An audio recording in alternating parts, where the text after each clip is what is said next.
Bonjour tout le monde, j'espère que vous allez bien, moi ça va super. Aujourd'hui on se retrouve avec une vidéo encore achat du mois de mai, donc c'est parti.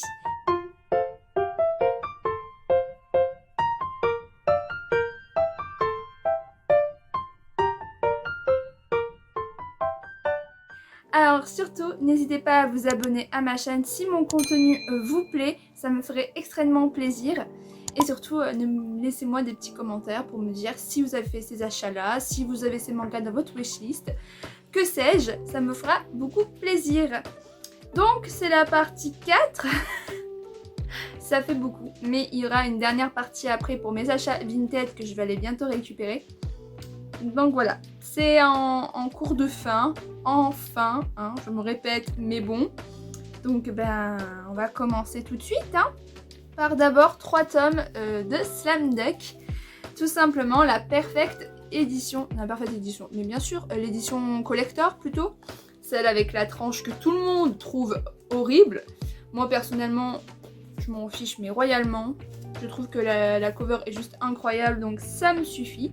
Ça vient de chez Kana et c'est juste trop bien. J'ai kiffé l'animé. Bon, j'ai vu les 10 premiers épisodes.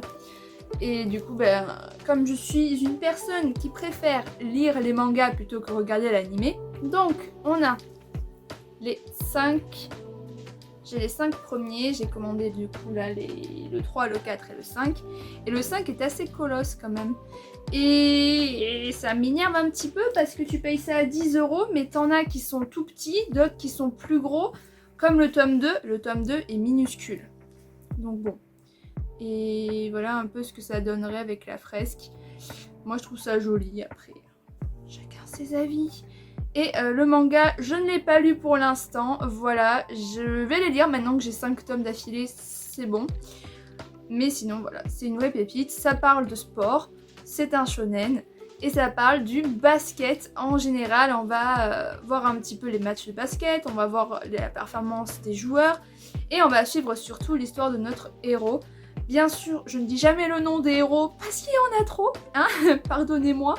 Mais on va suivre son histoire qui en fait est un mec qui se prend beaucoup de râteaux et du coup c'est assez drôle. Le dernier râteau qu'il s'est pris avant de rentrer au lycée, c'était une fille qui lui a dit non parce qu'elle était amoureuse d'un mec qui jouait au basket, ou elle aimait plutôt les mecs qui jouent au basket, je ne sais plus.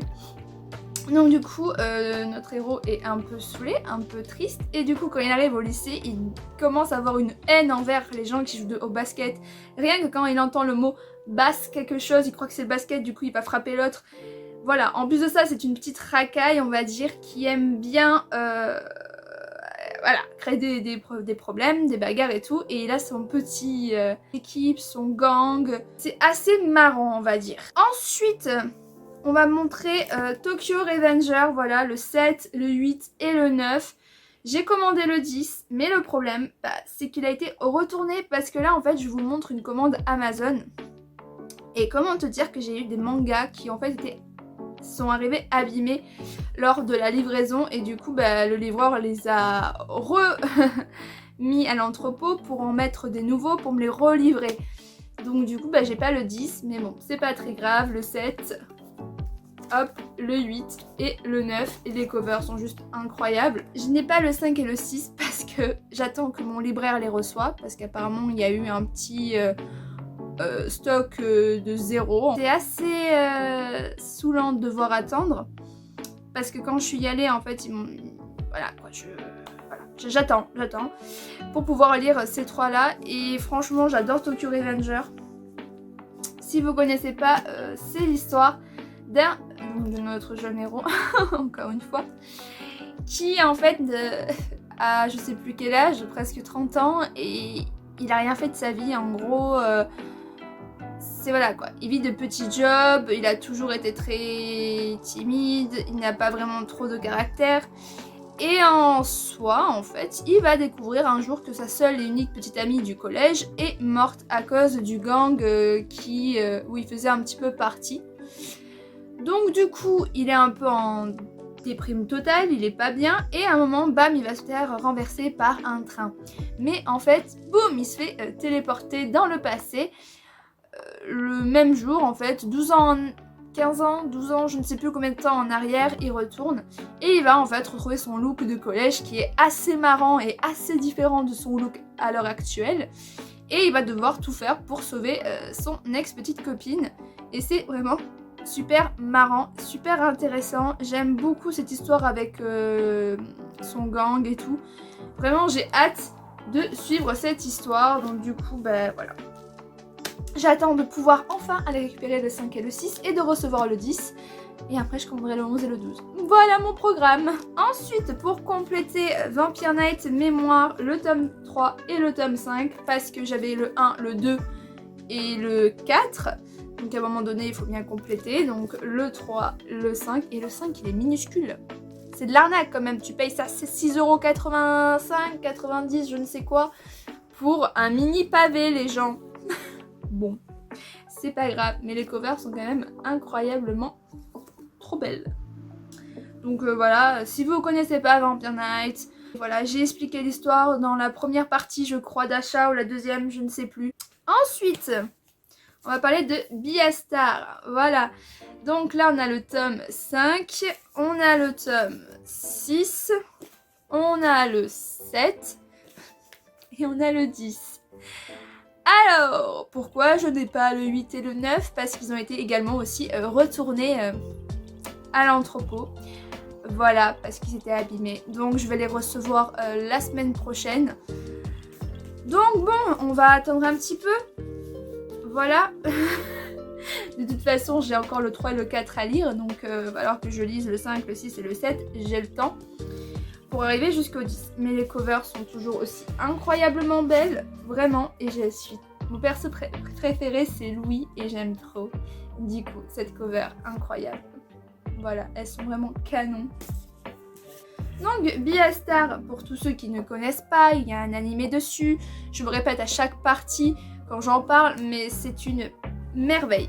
Franchement, c'est un manga à l'heure actuelle qui est très intéressant, qui apporte beaucoup.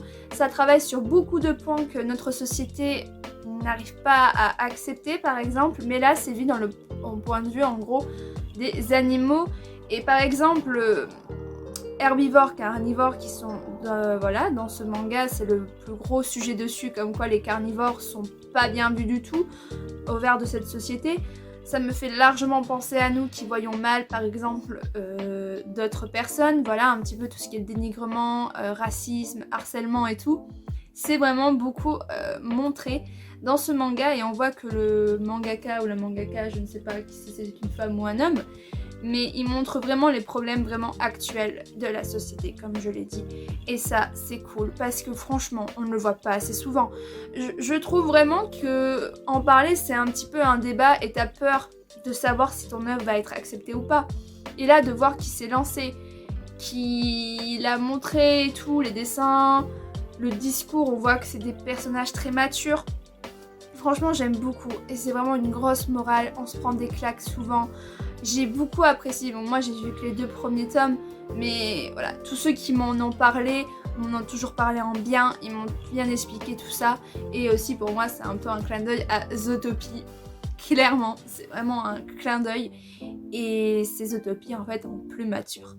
Donc voilà, je le conseille énormément et j'en parle un peu souvent à chacun de mes achats parce que c'est un manga que je surkiffe. Ensuite, nous allons parler de Tales of Wedding Rings. Bon, excusez-moi, toujours mon anglais est toujours aussi nul. Le tome... Combien? Le tome 4 et le tome 6. Voilà, je n'ai pas eu le tome 5 parce que je l'ai commandé sur Vinted, donc il sera dans une prochaine partie. Dans la dernière partie plutôt, hein. On va se calmer. Donc... Si vous ne connaissez pas, c'est un isekai de chez Kana et c'est même un seinen. Donc c'est l'histoire, dans ce sens-là, d'un jeune garçon qui va en fait, quand il était petit, va voir débarquer une fille sortir d'un autre monde, d'une brèche et tout. Donc le gamin il fait 1. Au final les deux deviennent amis d'enfance, ils sont du coup super amis et la meuf doit repartir dans son monde. Et le mec du coup va la suivre et il va rejoindre ce nouveau monde et il va devoir se marier avec la fille et devenir le roi des anneaux et du coup retrouver toutes les autres princesses, les épouser et gagner les anneaux pour devenir super fort et battre le démon. Voilà. Le seul hic dans cette série qui m'énerve, c'est que c'est de la polygamie pure et simple et ça m'énerve que dans tous les isekai, la plupart des isekai, ça finit en polygamie. Le héros, à la fin, finit toujours marié à 3 meufs. À un moment donné, les japonais, coréens, tout ce que vous voulez, calmez-vous un petit peu quand même. Parce que moi, j'aimais bien le couple de base, ils sont mignons, ils demandent rien. La fille, elle a pas besoin d'avoir 3 autres meufs qui se battent, en fait. Excusez-moi, mais... la fille, elle est là en mode « moi je t'aime » et lui en mode « mais moi aussi je t'aime hein. ». Ah oui, pourtant quand tu vois une autre paire de machin, hein, tu l'aimes toujours, t'es sûr? Bref, c'est pas la polémique du sujet, mais sinon, c'est une histoire quand même que j'aime bien. Ensuite, un manga dont le nom est super compliqué. The King Essential Quintuplet. Voilà, j'avais les 3 premiers tomes. Donc là, j'ai le tome 5, le tome 7 et le tome 8. À vous de trouver pourquoi je n'ai pas les autres. Bah oui, assez simple. Ils ont été retournés et du coup je les recevrai bientôt. Voilà. Voilà. Clairement ça m'énerve parce que je voulais me faire tout d'un coup en fait. Je voulais tout me lire d'un coup, me faire un petit marathon, me faire mon petit délire pour... voilà. Mais du coup je ne peux pas. Donc si vous ne connaissez pas l'histoire tout simplement, et aussi je tiens juste à dire que les covers sont incroyables. Pika c'est vraiment trop bien déchiré à faire ça. Si vous ne connaissez pas l'histoire, c'est notre jeune héros qui est pauvre et qu'un jour va se retrouver à donner des cours à 5 jumelles. Je sais pas si c'est vraiment des jumelles en fait. 5 sœurs quoi en fait. Bah si, des quintuplettes. Si, oui, c'est pas des jumelles, mais c'est des quintuplettes. Voilà, bref.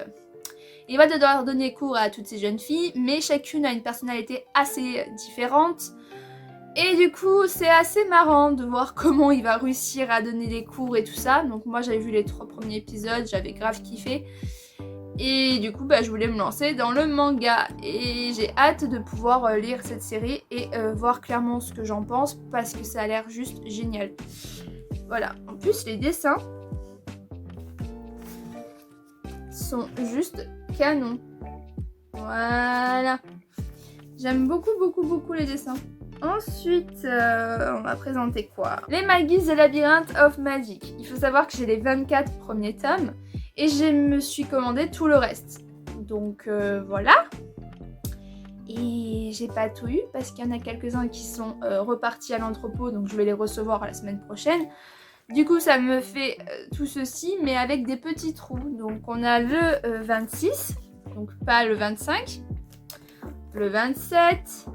le 28, le 29, le 30, le 34, tiens donc, on a des trous là, le 35, le 36 et le 37. Donc, il me manque 4 tomes pour tout reavoir à nouveau du coup, et c'est un petit peu saoulant, on va pas se mitonner, ça m'énerve fortement. Pourquoi ça m'énerve fortement? Parce que je voulais aussi tout me lire d'un coup. Mais bon, vu qu'il y a plein de tomes, j'ai le temps, donc c'est pas très grave. Relax man. Si vous connaissez pas Magus The Labyrinth of Magic, c'est un manga shonen de chez Kurokawa qui est juste trop bien, qui est assez sous-coté. Je ne le vois pas souvent dans des mangathèques, je ne le vois pas souvent dans les librairies, je ne vois pas beaucoup de gens en parler. Alors que c'est vraiment, mais vraiment une grosse pépite. Et je vais vraiment faire une vidéo sur ce petit manga, ça c'est sûr et certain. Quand j'aurai lu tous les tomes, je vous en parlerai. Parce que même l'animé est juste incroyable. Voilà, je n'en dirai pas plus. Ensuite, on a bientôt fini les gens. Bientôt. Nous avons les 3 premiers tomes des carnets de l'apothicaire. Voilà, donc j'ai lu le tome 1. Et il faut que je lise la suite parce que c'est juste trop bien. Et les covers sont juste incroyables. Tout est trop beau, tout est magnifique. Et c'est de Kiyun en seinen. Ah ouais, c'était un seinen. Ah d'accord. J'avais même pas fait la référence que c'était même pas un shonen. Donc l'histoire des carnets de l'apothicaire, c'est une jeune fille qui est apothicaire. Et un jour, elle est dans la forêt, je crois, et elle se fait enlever. Et revendu en tant que Comment ils appellent ça? En tant que servante dans les quartiers des femmes du palais impérial. Voilà, donc on va la voir un petit peu évoluer, résoudre des petits problèmes, devenir un petit peu la servante d'une concubine très appréciée de l'empereur. Voilà, bref. En plus de ça, elle sait lire, elle sait écrire, elle sait faire des choses que personne, je veux dire que les autres servantes ne savent pas faire, donc du coup elle se fait bien voir par un mec qui est un employé direct de l'empereur, et c'est assez marrant.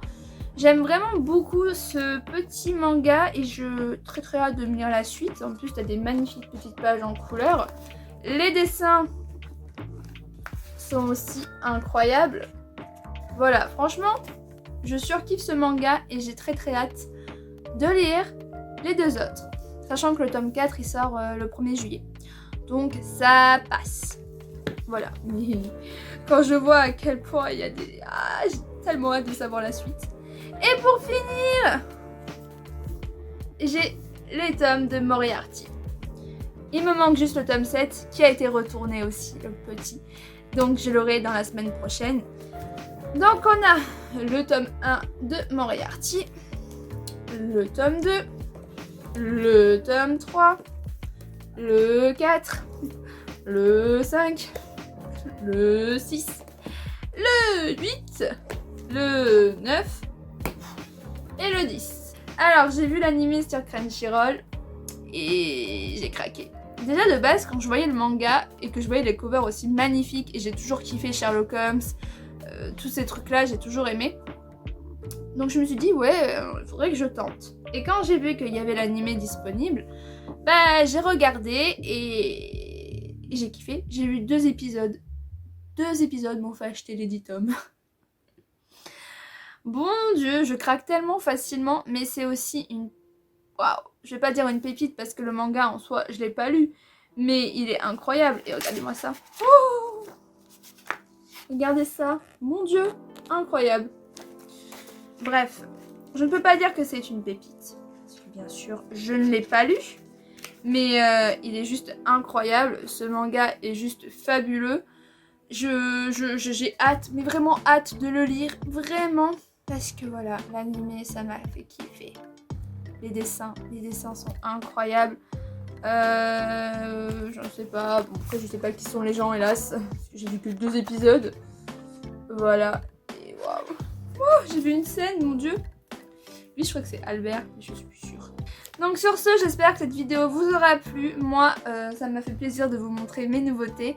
Donc n'hésitez pas à me dire ce que vous en avez pensé. Sur ce, je vous laisse. Bye!